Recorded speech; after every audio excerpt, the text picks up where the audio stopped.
নমস্কার। আজকে শুরু করছে আমাদের ফার্স্ট ক্লাস অ্যানসিয়েন্ট হিস্ট্রি। তো প্রথমে জানা দরকার যে হিস্ট্রির কয়টি ভাগ। অ্যানসিয়েন্ট হিস্ট্রি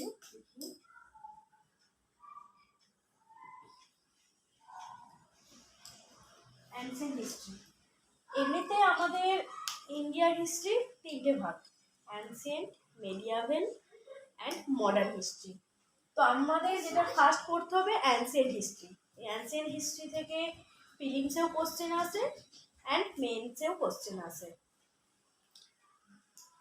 তো অ্যানসিয়েন্ট হিস্ট্রির দুটো ভাগ, একটা হচ্ছে প্রি হিস্ট্রি, একটা হচ্ছে প্রোটো হিস্ট্রি। প্রি হিস্ট্রিটা কি? প্রি হিস্ট্রিটা হচ্ছে প্রায় ঐতিহাসিক, অর্থাৎ প্রি হিস্ট্রি হচ্ছে এমন একটা ঐতিহাসিক যুগ যেখানে কোনো লিখিত বিবরণ নেই, কোনো গ্রন্থ নেই, লিখিত কোনো বিবরণ নেই। যেমন স্টোন এজ, একটা উদাহরণ দিচ্ছি। স্টোন এজ মানে লৌহ যুগ, বা প্রাচীন প্রস্তর যুগ, নব্য প্রস্তর যুগ। এগুলো হচ্ছে প্রি হিস্ট্রির মধ্যে পড়ে, কারণ এগুলোর কোনো লিখিত কোনো গ্রন্থ পাওয়া যায়নি। এগুলো শুধু আর্কিওলজিক্যাল সোর্সের ওপর নির্ভরশীল। আর প্রোটো হিস্ট্রি হচ্ছে কিছু কিছু লেখা জিনিস পাওয়া গেছে, কেন সিন্ধু সভ্যতা লিপি, কিন্তু সেগুলো ভালোভাবে তার মানে উদ্ধার করা যায়নি, কিন্তু সেটা হচ্ছে প্রোটো হিস্ট্রি মানে প্রাগ ঐতিহাসিক। যেমন হরপ্পা সিভিলাইজেশন, এখানে মুদ্রা আছে, কিছু কিছু লিটারেচার গ্রন্থ আছে, সেগুলো থেকে সেই যুগের হিস্ট্রি সম্পর্কে জানা যায়। তাহলে অ্যানসিয়েন্ট হিস্ট্রি দুটো ভাগ: প্রি হিস্ট্রি, প্রোটো হিস্ট্রি। প্রি হিস্ট্রির একটা উদাহরণ হচ্ছে স্টোন এজ, প্রোটো হিস্ট্রির একটা উদাহরণ হচ্ছে দ্য হরপ্পিয়ান সিভিলাইজেশন। অনেক সময় প্রিলিমসে কোশ্চেন আসে দ্য হরপ্পা সিভিলাইজেশন কোন যুগে, অপশনে থাকে প্রি হিস্ট্রি, প্রোটো হিস্ট্রি, আর অপশনে থাকে। তো দ্য হরপ্পা সিভিলাইজেশন হচ্ছে প্রোটো হিস্ট্রি। এবার হচ্ছে সোর্সেস। আমরা কোন কোন সোর্স থেকে অ্যানসিয়েন্ট হিস্ট্রি জানতে পারি? ওকে, ফার্স্ট হচ্ছে লিটারেচার,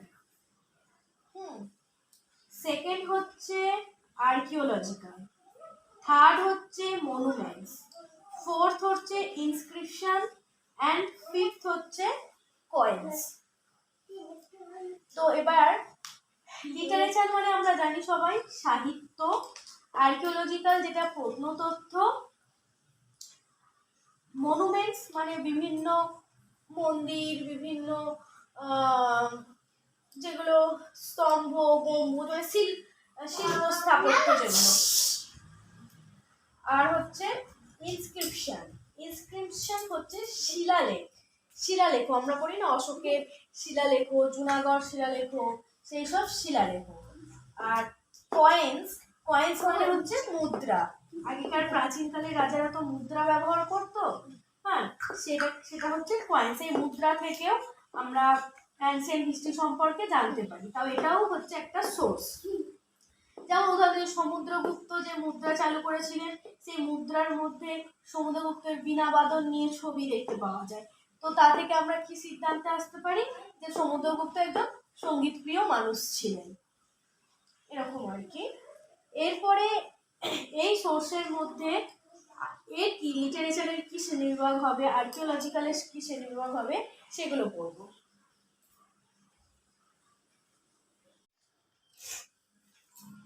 আচ্ছা, তো হচ্ছে লিটারেচারকে আবার দুই ভাগে ভাগ করা যায়। একটা হচ্ছে ইন্ডিয়ান লিটারেচার, দুই হচ্ছে ফরেন লিটারেচার। ঠিক আছে, এই ইন্ডিয়ান লিটারেচারকে আবার দুভাগে ভাগ করতে পারি: রিলিজিয়াস মানে ধর্মীয় সাহিত্য, সেকুলার মানে ধর্মীয় সাহিত্যর বাইরে যে সাহিত্য হয়। রিলিজিয়াস সাহিত্যের মধ্যে কোনগুলো পড়ে? বেদাস মানে ঋগ্বেদ, সামবেদ, যজুর্বেদ, এগুলো। ব্রাহ্মীস, আরণ্যকস,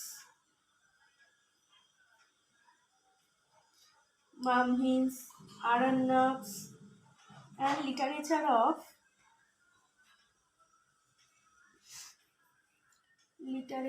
of জৈনিজম অ্যান্ড বুদ্ধিজম, মানে জৈন আর বৌদ্ধ ধর্মের যে সাহিত্য তা থেকেও আমরা অ্যানসিয়েন্ট হিস্ট্রি সম্পর্কে জানতে পারি। সেকুলার মানে ধর্মীয় নয় যেসব বিষয়, সেই সব বিষয় থেকেও আমরা হিস্ট্রি সম্পর্কে জানতে পারি, সেগুলো হিস্ট্রির সোর্স। যেমন সেকুলারের মধ্যে পড়ে এপিক্স, এপিক্স মানে মহাকাব্য। তারপর কি প্লেস, প্লেস মানে যে নাটক, যেমন আমরা কালিদাসের নাটক জানি, মালবিকাগ্নিমিত্রম এরকম। তারপর হচ্ছে বায়োগ্রাফি, কারো কারো জীবনীও লেখা হয়েছে আগে, সেই জীবনী থেকেও আমরা সেই যুগের সেই সময়ের হিস্ট্রি জানতে পারি বায়োগ্রাফি থেকে। আর হচ্ছে পুরাণাস মানে পুরাণ থেকে বা পুরানো গ্রন্থ থেকেও আমরা হিস্ট্রি সম্পর্কে জানতে পারি। আচ্ছা, এই ফরেন লিটারেচারকে আবার আমরা 3 ভাগে ভাগ করতে পারি। আচ্ছা, এখানে আর একটা লেখা হয়নি, সেটা হচ্ছে আরণ্যক আর হচ্ছে উপনিষদ। উপনিষদও প্রাচীন ভারতের ইতিহাস জানার জন্য এক রকমের সোর্স। উপনিষদের লেখা থেকেও আমরা সামাজিক, অর্থনৈতিক এইসব ইতিহাস জানতে পারি। আচ্ছা, ফরেনকে আমরা 3 ভাগে ভাগ করতে পারি। ফরেন লিটারেচারকে গ্রিকস মানে ফরেন যে পর্যটকরা আমাদের ভারতে এসেছিলেন বিভিন্ন রাজাদের আমলে, তাদের লেখা গ্রন্থ থেকেও আমরা ভারতীয় ইতিহাস সম্পর্কে জানতে পারি। গ্রিক, তারপর হচ্ছে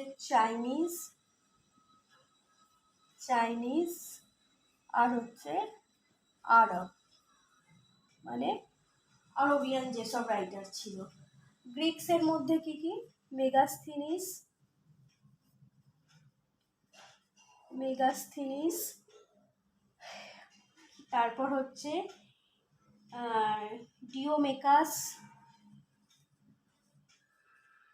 ডিওমিকাস আর হচ্ছে ডিওনিয়াস আর হচ্ছে ডিওনিয়াস। চাইনিজ আমরা সবাই জানি ফাহিয়েন হিউয়েন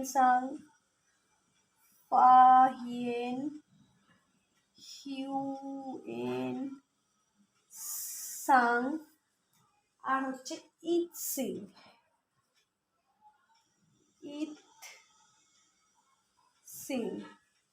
এইসব চাইনিজ পর্যটকদের যেসব বিবরণী লেখা আছে, সেই সব চাইনিজ পর্যটকদের লেখা থেকেও আমরা জানতে পারি। আচ্ছা, আর আরবিয়ানের মধ্যে আরবিয়ান কোন কোন রাইটারদের থেকে আমরা হিস্ট্রি জানতে পারি? আরবিয়ান অল বিরুনি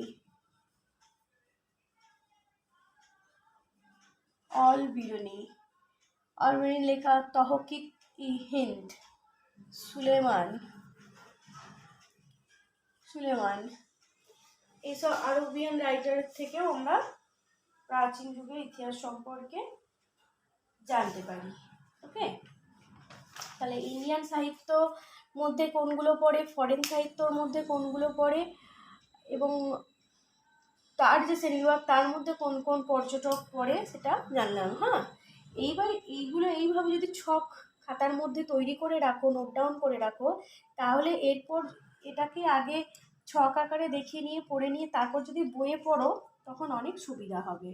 এবং তোমরা নোটস বানানোর টাইমেও এরকমভাবে ছক আকারে তৈরি করে নেবে, করে নিয়ে তারপর সেটা নোটস হিসাবে বানাবে। কেমন? ঠিক আছে, তো এইগুলো আমরা জানি। যেমন বেদাস থেকে বললাম ঋগ্বেদ, সামবেদ যজুর্বেদ থেকে কী কী জানতে পারি, ওগুলো সব বিস্তারিত আলোচনা করবো আরও। ব্রাহ্মীজ থেকে কী জানতে পারি, উপনিষদ থেকে কী জানতে পারি, এগুলো তো বই পড়বে। ওকে, এগুলো আমিও বলবো আলোচনার সময়, আরও আলোচনা হবে। জৈনিজম, বুদ্ধিজম এগুলো সবই আলাদা করে আবার পড়তে হবে। কিন্তু সোর্স হিসাবে যখন প্রশ্ন হবে যে কোন কোন সোর্স আছে বা লিটারেচার সোর্স থেকে আমরা কিভাবে হিস্ট্রি জানতে পারি, তখন এইভাবে একটা ছক করে তারপর সেটা পয়েন্ট করে প্রথমে যে সাহিত্যকে দুই ভাগে ভাগ করা যায়, ইন্ডিয়ান সাহিত্য মানে ভারতীয় সাহিত্য এবং বিদেশি সাহিত্য। ভারতীয় সাহিত্যের মধ্যে যেসব গ্রন্থ পাই সেগুলোর ভিত্তি অনুযায়ী তাকে আবার দুই ভাগে ভাগ করতে পারি, রিলিজিয়ান মানে ধর্মীয় সাহিত্য আর অধর্মীয় সাহিত্য। ধর্মীয় সাহিত্যের মধ্যে এবার এগুলো উদাহরণ দিয়ে দেবে যে থেকে কী জানতে পারি। সেকুলারের মধ্যে এগুলো কয়েকটা উদাহরণ দিয়ে দেবে। ফরেনেরও একইভাবে তাই করবে। কেমন? তাহলে এটা গেল literature.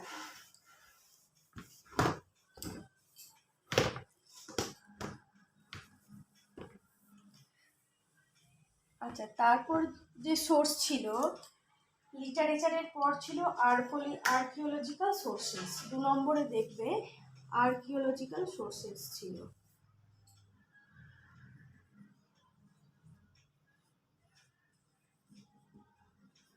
Archaeological source, archaeology source. তো আর্কিওলজিক্যাল সোর্সের মধ্যে কোনগুলো পড়ে? টুলস, যন্ত্রপাতি। আর কি পড়ে? কয়েন্স। কয়েন্স আমরা আলাদা করেও পড়ব। কয়েন্স। আচ্ছা, আর্কিওলজিক্যাল একটা সোর্সের মধ্যে হচ্ছে কয়েন্স। আচ্ছা, টুলস, যন্ত্রপাতি। যন্ত্রপাতি থেকে আমরা কি জানতে পারি? কোনো যুগের যন্ত্রপাতি থেকে আমরা জানতে পারি সেই যুগে কি যন্ত্রপাতি ব্যবহার করা হচ্ছিল, এবং যন্ত্রপাতিটাকে পরীক্ষা নিরীক্ষা করে সেটা সময়কাল আমরা বার করতে পারি। আর কি যন্ত্রপাতি থেকে আমরা সেই যুগের টেকনোলজি সম্পর্কে জানতে পারি, যে কি টেকনোলজি সেই সময় ব্যবহার করা হতো। হ্যাঁ, ফুড হ্যাবিট সম্পর্কে জানতে পারি, অ্যানিম্যাল সম্পর্কে জানতে পারি। ওই যে আমরা হরপ্পা সিভিলে দেখবো যে এইরকম তীক্ষ্ণ মুখের টুলস ব্যবহার করা হতো, পাথর দিয়ে। হ্যাঁ, স্টোনের স্টুল। তাহলে এটা থেকে কি বোঝা যায় যে এটা দিয়ে তারা কি করতো? পশু হত্যা করতো, পশু হত্যা করতো বা পশু শিকার করতো, এই ধরনের। কয়েন্স থেকে আমরা কি জানতে পারি? যে কোনো যুগে কি ধরনের কয়েন্স ব্যবহার করা হতো, তার ফলে তার ইকোনমি জানতে পারি। তো কোনো রাজত্বকালে যদি তামার কয়েন ব্যবহার করা হয়, আর কোনো রাজত্বকালে যদি সোনার, তাহলে সোনার কয়েন যে রাজত্বকালে ব্যবহার করা হতো তার অর্থনৈতিক ব্যবস্থা ভালো ছিল, সেটা বুঝতে পারি। আর মেটালজি, যে তামা, তার মানে কি তামা ধাতু সম্পর্কে সেই সময়ে তাদের জ্ঞান ছিল, বা সোনা ধাতু সম্পর্কে সেই সময় জ্ঞান ছিল। মানে যে ধাতুর কয়েন ব্যবহার করো তার মানে কি সেই ধাতুর বিদ্যা সেই সময়ের মানুষের মধ্যে ছিল। তারপর কয়েন্সটা ধরো একটা রাজ্যের কয়েন্স অন্য রাজ্যে পাওয়া গেল, তার মানে কি ওই দুই রাজ্যের মধ্যে কি চলতো? বাণিজ্য চলতো। বা অন্য দেশে, আমাদের ভারতের কয়েন অন্য দেশে ইরাকে পাওয়া গেল, বা পারস্যে পাওয়া গেল। তো কি জানা যেত? যে সেই রাজার আমলে ওই ইরাক পর্যন্ত আমাদের, বা রোম পর্যন্ত আমাদের দেশের রাজার বাণিজ্য চলেছিল।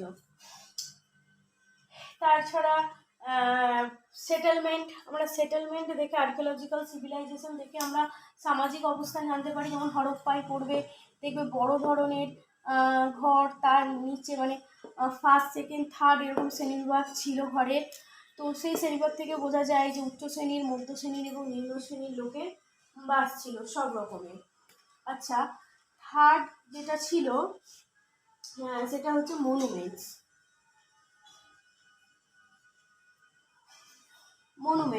মনুমেন্টস থেকে আমরা কি তো আমরা কি বিল্ডিং মেটেরিয়াল সম্পর্কে জানতে পারি।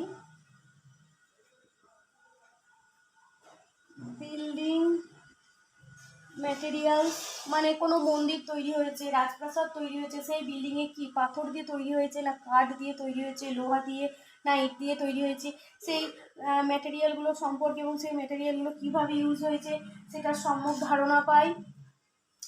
টেকনোলজি ওগুলোর সাথেই জড়িত হচ্ছে। টেকনোলজি সম্পর্কে আমরা জানতে পারি সেই যুগের। আর্কিটেকচার তো একটা বড় জিনিস। আর্কিটেকচার হচ্ছে শিল্প স্থাপত্য। কি আর্কিটেকচার ব্যবহার হতো সেই সময়, কি আর্কিটেকচারে যেমন আমরা পড়বো গান্ধার শিল্পরীতি, তারপর দ্রাবিড় শিল্পরীতি। তো সেই ধরনের শিল্পরীতিগুলো কেমন ছিল সেগুলো আমরা সেই আর্কিটেকচার, সেই মন্দির, সেই প্রাসাদ, সেই মূর্তি, কোনো ধরনের মূর্তি দেখে আমরা তবেই বুঝতে পারি। এটা হচ্ছে ইনস্ক্রিপশন ছিল। ইনস্ক্রিপশন মানে শিলালেখ।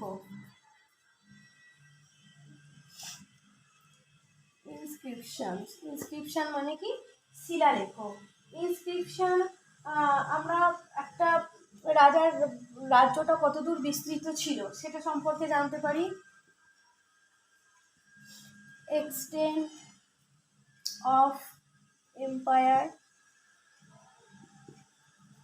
যেমন অশোকের অনেক শিলালেখ পাওয়া গেছে, তো সেই শিলালেখতে তার ধর্মীয় কথাও যেমন বিবরণ ছিল, তেমন তার রাজ্য কোথা থেকে কতদূর বিস্তৃত ছিল সেটা সম্পর্কেও জানতে পারি, মানে এক্সটেন্ট অফ এম্পায়ার সম্পর্কে জানা যায়।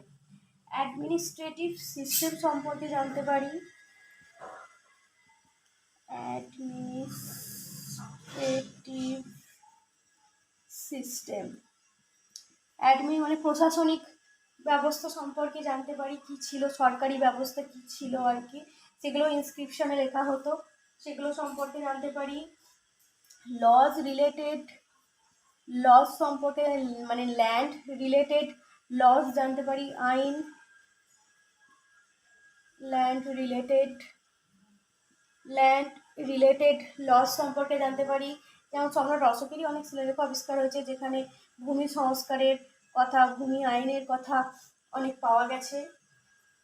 টাইম পিরিয়ড, অবশ্যই ওগুলো পরীক্ষা নিরীক্ষা করলে বর্তমান যুগে যেসব যন্ত্রপাতি আবিষ্কার হয়েছে সেইগুলোর দ্বারা এগুলো পরীক্ষা করলে শিলালেখগুলো, সেগুলো আমরা টাইম পিরিয়ড জানতে পারি, মানে সেগুলো কোন সময়কাল কতদিন আগেকার সেটা আমরা জানতে পারি।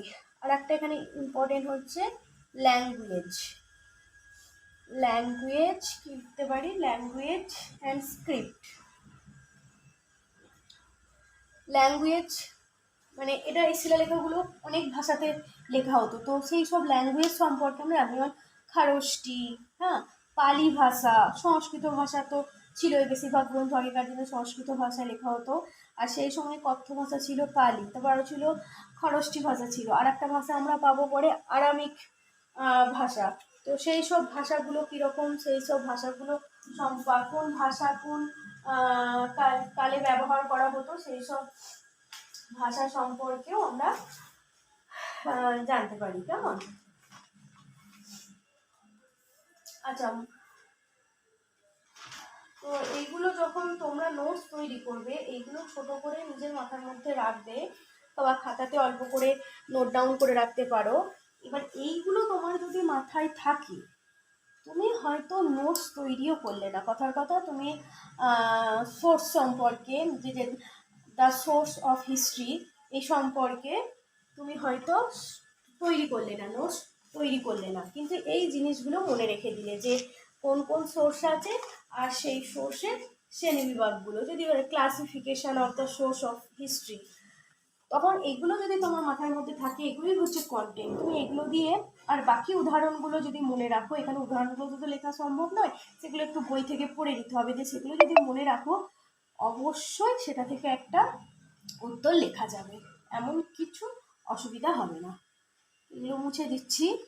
আচ্ছা, এর পরের দিন আমরা বিভিন্ন যুগগুলো প্যালিওলিথিক, মেসোলিথিক, নিওলিথিক এই যুগগুলো পড়বো। কেমন? ওই যুগগুলো পড়া হয়ে গেলে তারপর আমাদের শুরু হবে ইন্দাস সিভিলাইজেশন। তবে একটা বিষয়ে তো বেশি সময় লাগালে হবে না, এমনিতেই বুঝতে পারছো হাতে সময় কম, কারণ অনেক প্রচুর সিলেবাস তো যেভাবে হোক কমপ্লিট করতেই হবে। কেমন? তো প্রতিটা বিষয় চেষ্টা করতে হবে একবারের ভিডিওতে শেষ করা আর কি, তারপর তোমরাও একবার পড়ে নিয়ে শেষ করলে দিয়ে আবার পরে কোনো এক সময় রিভিশন করবে, তাহলে দেখবে ভালো মনে থাকবে। তো আজকে এই পর্যন্তই, পরের ভিডিওটাও অবশ্যই দেখিও, আর ভালো লাগুক খারাপ লাগুক কমেন্ট করে জানিও।